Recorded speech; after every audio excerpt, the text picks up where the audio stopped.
Hello, 2.1. I'm going to continue Hugo. This is part 2, chapter 9. The Ghost in the Station. Hugo put on his shoes and raced through the rain back to the train station, which was still crowded with travelers. He had no idea how he was going to manage it, but he couldn't wait to bring the automaton to Georges Méliès. He shook himself dry like a dog and sprinted across the crowded halls, excitement coursing through his body. His hand was hurting, and he knew it was going to be hard to carry the automaton back to the old man, so he stopped at the cafe to get some more ice. Making sure no one was watching, he grabbed a handful as well as another bottle of milk. The newspaper vendor was talking with the owner of the cafe. "I don't believe it. Here? Are you sure this is true, Madame Emile?" said the newspaperman. "Yes, Monsieur Frick," she answered. "My friend cleans the police station and she overhears a lot," said Madame Emile. "I saw her on my way to work this morning. She told me that the police found a body at the bottom of the Seine a few days ago." Hugo wanted to leave, but there was something about the woman's tone that made him stay. He crouched by the side of the cafe. "No one knows about this yet, but they will," continued Madame Emile. "The river was being dredged, and they found the body of a man down there. He'd been at the bottom of the river for a long time. Years, maybe. My friend said that last night they finally figured out who it was, and they were only able to identify him by the silver flask clinging to the inside of his pocket. It took them a while to clean it off and read the name inscribed on the bottom. Guess who it turned out to be?" "Who do you think, class? Who do you think is that person down there?"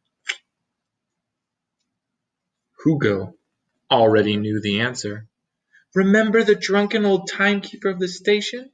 continued Madame Emile. "It was him, dead for years." Hugo knew she was wrong about that. Uncle Claude could only have been dead for a few months, but he wasn't going to correct her. "Oh my," said Monsieur Frick, who was used to being the one who knew things first. "Well, I guess nobody seemed to miss him."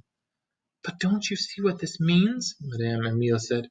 "The clocks in the station should have stopped working when he drowned, since no one was taking care of them. But they didn't. They kept running perfectly. The timekeeper was resting comfortably at the bottom of the river. Obviously, he didn't want to be bothered, and his ghost kept the clocks running." "You think the ghost really made the clocks run?" "But then they went and disturbed him, and haven't you noticed? The clocks are all breaking down. The station is haunted." At that moment, Hugo accidentally dropped the ice and the bottle of milk, which shattered loudly on the stone floor.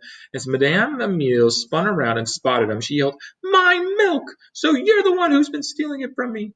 Hugo ran into the crowds as quickly as he could and disappeared into the walls, his head still reeling from what he had just heard. Back in his room, he took a few minutes to catch his breath. Then, because he had to get back to Isabelle's house as quickly as possible, he moved all of the boxes away from the automaton's hiding place. He dragged the machine into the room and walked around it a few times, trying to figure out the best way to lift it up with his injured hand. Finally, he made sure it was completely covered with the fabric so it would be protected from the rain, and then he leaned the mechanical man into a crook of his elbow. With his good hand, he managed with great difficulty to lift it up. He yelped in pain and staggered toward the door which, out of habit, he had closed behind him when he came in. He knew he would have to put down the mechanical man to open the door, and he was trying to figure out the least painful way to do that when there was a knock. "Isabelle?" Hugo said. With a great deal of force the door flew open, and for a moment all Hugo could see was green. The station inspector burst into like a hurricane, followed immediately by Madame Emile and Monsieur Frick. The station inspector grabbed Hugo by the arm. Hugo yelled out, and to his horror he dropped the mechanical man, which landed on the ground with an awful ringing crash. "That's him!" yelled Madame Emile. "He's been stealing milk and croissants from me for months." "I saw the whole thing," cried Monsieur Frick. "He's a thief." Thank you both very much. I'm glad you were able to follow the boy. Now, please, I'll take care of things from here. What is this place? Said Monsieur Frick, looking around. It's the timekeeper's apartment, said the station inspector.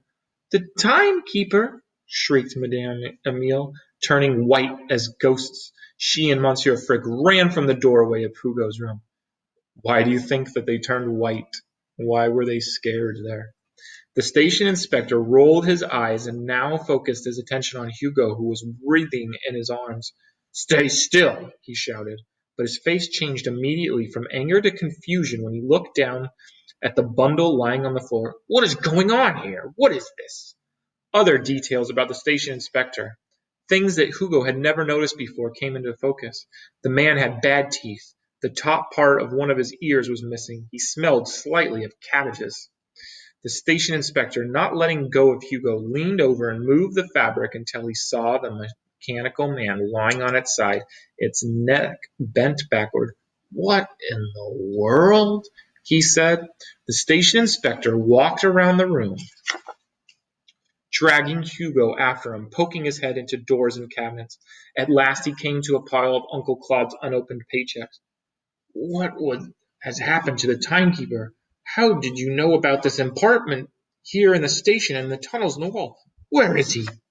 Please, my fingers are broken. Grab my other arm. It hurts too much, cried Hugo. The station inspector saw the bandages and loosened his grip. At that point, like a wild animal, Hugo escaped.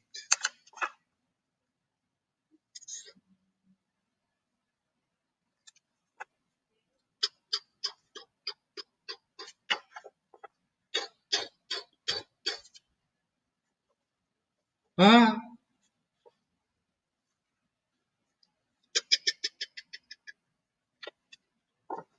hey, come back here.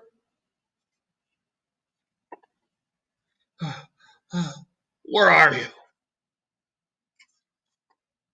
Gotcha. Ah.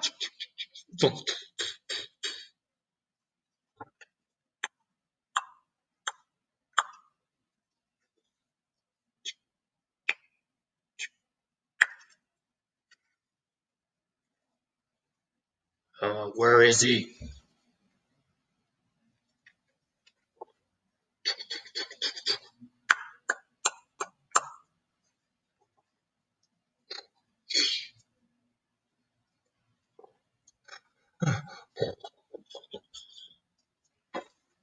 Where's that kid? I see you. Come back here. Stop him.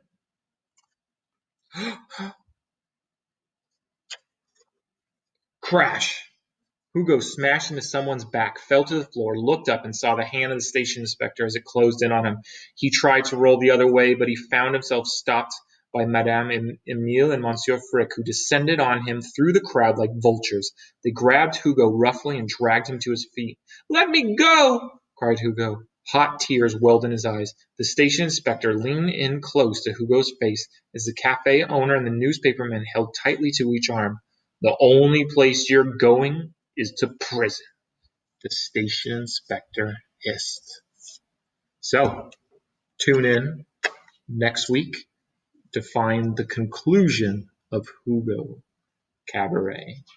We've only got about 10, I believe chapter 11 and chapter 12.